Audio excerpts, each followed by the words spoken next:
हमारे इतिहास के पन्नों में कितने ही साम्राज्यों के उत्थान और पतन की घटनाएं तथा वीर गाथाएं अंकित हैं, जिनके साक्षी रहे हैं अतीत के दस्तावेज, ये दुर्ग, महल, समाधियां, छतरियां अपने अवशेषों में अतीत को संजोए हुए।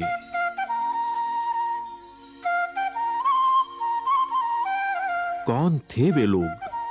कैसा था उस समय का जीवन? यह जानने के लिए आइए पलटें अतीत के पन्नों को। 15वीं शताब्दी का समय। भारत में अनेक छोटे बड़े राज्य थे। उनमें से एक था मेवाड़। मेवाड़, जो उस समय राजपूताना के एक प्रमुख राज्य के रूप में उभरा था। यह वह काल था जब भारत में मुगलों का शासन बढ़ता चला जा रहा था। अनेक राज्य मुगलों की अधीनता स्वीकार कर चुके थे। इधर उत्तर भारत में राजपूत एक प्रमुख शक्ति थे।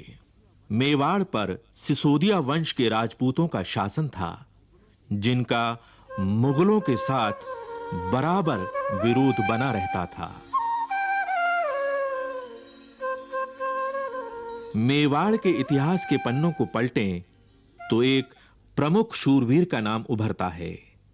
यह नाम है महाराणा प्रताप का। महाराणा प्रताप शौर्य के प्रतीक, मातृभूमि पर मर मिटने वाले स्वतंत्रता के पुजारी। वीर प्रताप की शौर्य गाथाओं से अरावली की घाटी आज भी गूंज रही है।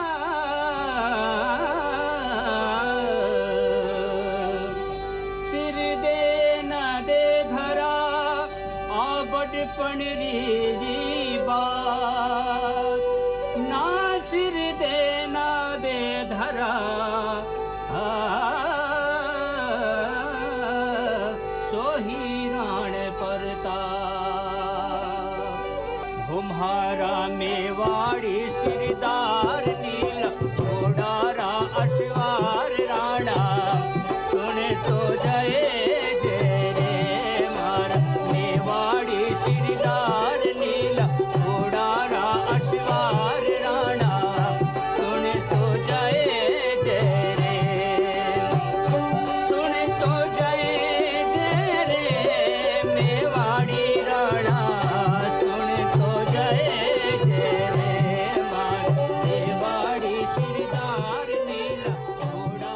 मेवाड़ के दो प्रमुख किले हैं, कुंभलगढ़ और चित्तौड़गढ़।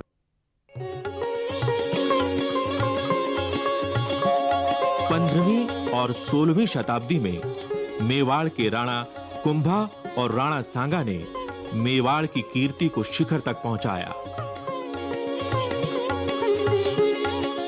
उन्हीं के वंशज महाराणा प्रताप का जन्म 9 मई 1540 को कुंभलगढ़ के किले में हुआ। यहीं इसी स्थान पर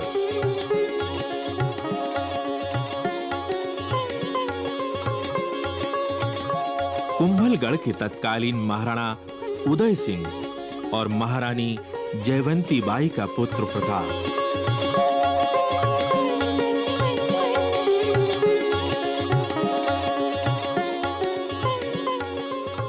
मेवाड़ का उत्तराधिकारी, प्रजा का दुलारा, भीलों की देखरेख में पला बड़ा, जिसे प्यार से वे कूका कहते थे। मेवाड़ का भावी महाराणा वनवासियों के साथ बेहद प्रसन्न रहता। देश प्रेम की ज्वाला उसके हृदय में सदा प्रज्वलित रहती, जो उसे अपने पूर्वजों से विरासत में मिली थी। मेवाड़ सदा से ही मुगलों की आंख की किरकिरी रहा और युद्ध होते रहे। मेवाड़ का राजनीतिक महत्व तो था ही, साथ ही वह गंगा भूमि के व्यापार मार्ग को पश्चिमी तट से जोड़ता था।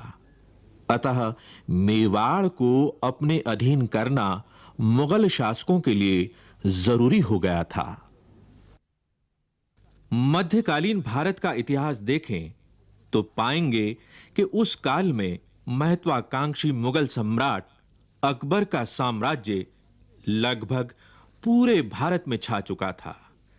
अनेक राजपूत सरदार, यहां तक कि राणा प्रताप के कुछ परिजन भी अकबर की अधीनता स्वीकार कर चुके थे और परिणाम स्वरूप उन्हें मिले थे ऊंचे ओहदे, ऊंची पदवियां और जागीरें। पर राणा प्रताप अकबर जैसे महापराक्रमी सम्राट के सामने नहीं झुके। कहा जाता है कि 28 फरवरी सन 1572 को होली के दिन प्रताप का गोगुंदा के किले में राज्याभिषेक हुआ।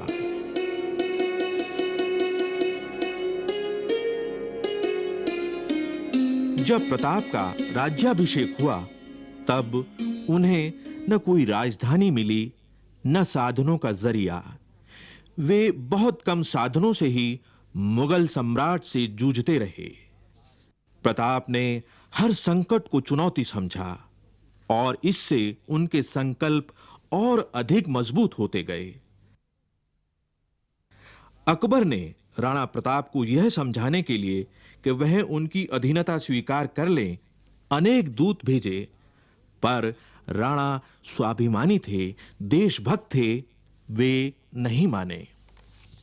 उनका राजसी वैभव छूट गया, किंतु कठिन से कठिन परिस्थितियों में भी राणा प्रताप ने अकबर की अधीनता को स्वीकार नहीं किया। चमकी मेवाड़ी तलवार बैजा तो नारा पर नार राणा। जैसी उनकी पैनी तलवार थी, वैसा ही चौकन्ना था राणा प्रताप का प्रिय घोड़ा चेतक।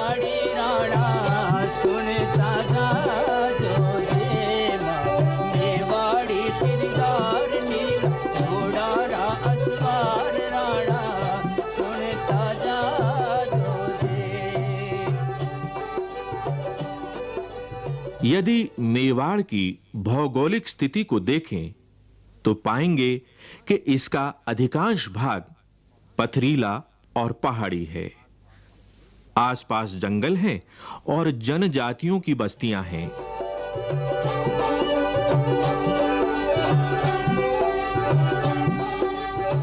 राणा प्रताप ने जनजातियों के रणबांकुरों को अपने साथ लिया और युद्ध की तैयारियां करते रहे।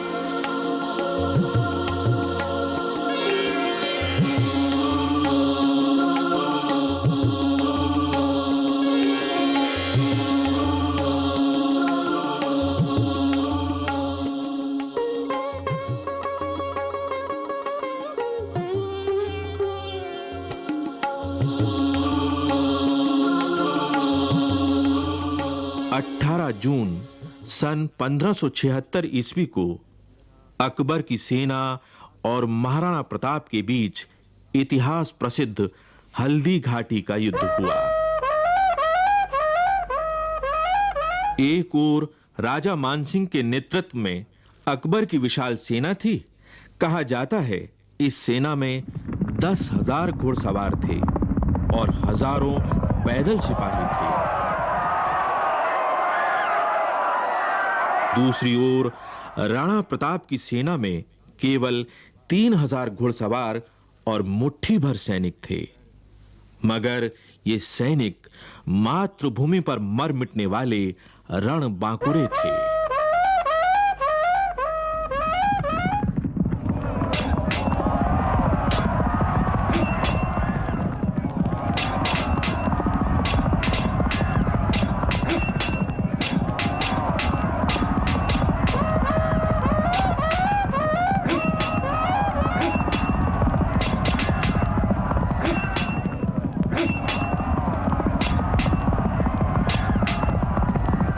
यही वह विश्व प्रसिद्ध हल्दी घाटी है जहाँ से होकर प्रताप की सेनाओं ने इस घाटी को पार करके उस पार खमनोर के समीप खड़ी मुगल सेनाओं से संघर्ष किया था।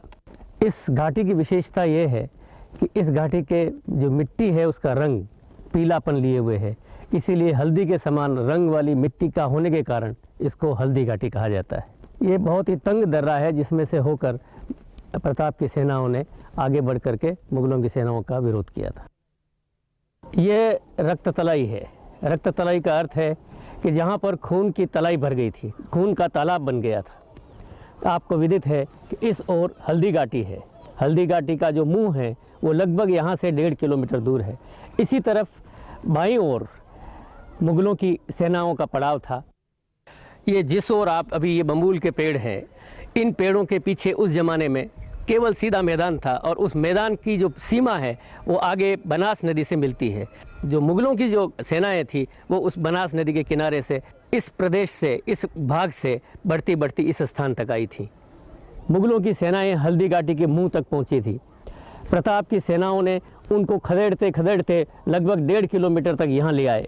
यही वह स्थान है जहाँ पर मुगल सेना के सेनापति मान सिंह के हाथी पर प्रताप ने अपने घोड़े पर छलांग लगाई थी, और यही वह स्थल है जहाँ पर चेटक का पिछला पैर हाथी की सूंड में बंधी तलवार के कारण कट गया था।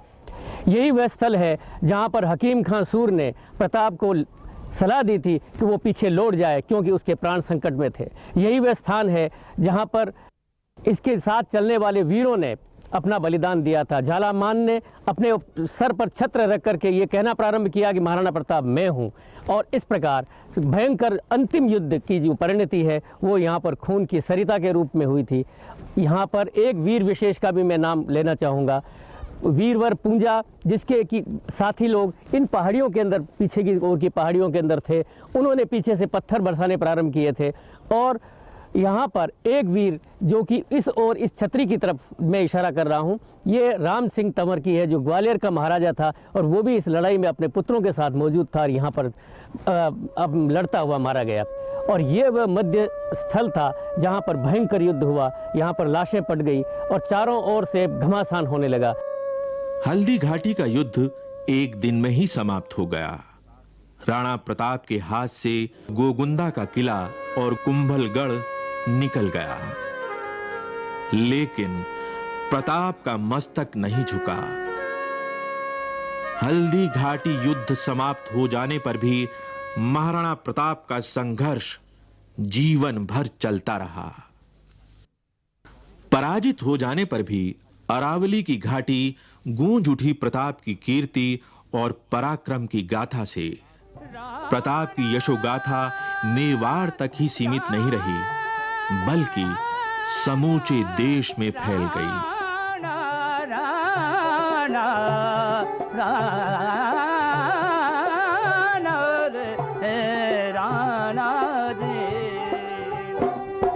हल्दी घाटी रंगी खून सोना लो बहियो जाए। हल्दी घाटी रंगी खून नालो बहियो जाए। चमकी मेवाड़ी तलवार बैग्या खूनारा पर नाल राणा सुनता जा जो जे, सुनता जा जो जे मेवाड़ी राणा सुनता जा जो जे मेवाड़ी शिरदार नील घोड़ारा असवार राणा सुनता जा जो जे। राणा ने जंगल में शरण ली। हल्दी घाटी युद्ध के पश्चात राणा प्रताप के सामने समस्या थी कि राजधानी कहां ले जाएं। उदयपुर से 16 किलोमीटर दूर एक स्थान था चावंड। चावंड एक ऐसा स्थान था जहां पहुंचने के लिए लंबा पहाड़ी रास्ता पार करना पड़ता था। यहां पानी की भी सुविधा थी। यहीं उन्होंने अपनी नई राजधानी बनाई और शासन व्यवस्था मजबूत की। राणा प्रताप ने भामाशाह और भील सरदारों के साथ मिलकर धन और जनशक्ति संगठित की। राणा प्रताप ने छापा मार युद्ध जारी रखा।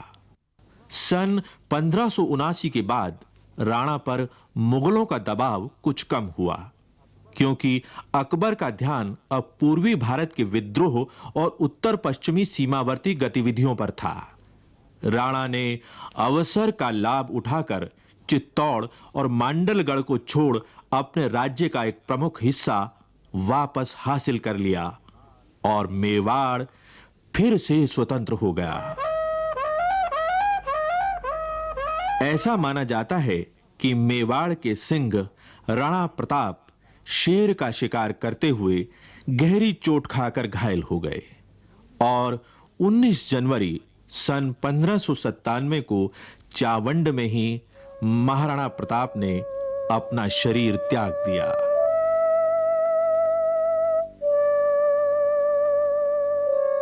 महाराणा प्रताप ने ऐसे ऊंचे आदर्शों को स्थापित किया जो देश और काल की सीमा से परे मातृभूमि प्रेम और स्वाभिमान को निरंतर प्रेरणा देता रहा है और देता रहेगा। माई एड़ा पूत जन जेड़ा राण परताप अकबर शूत ओझ के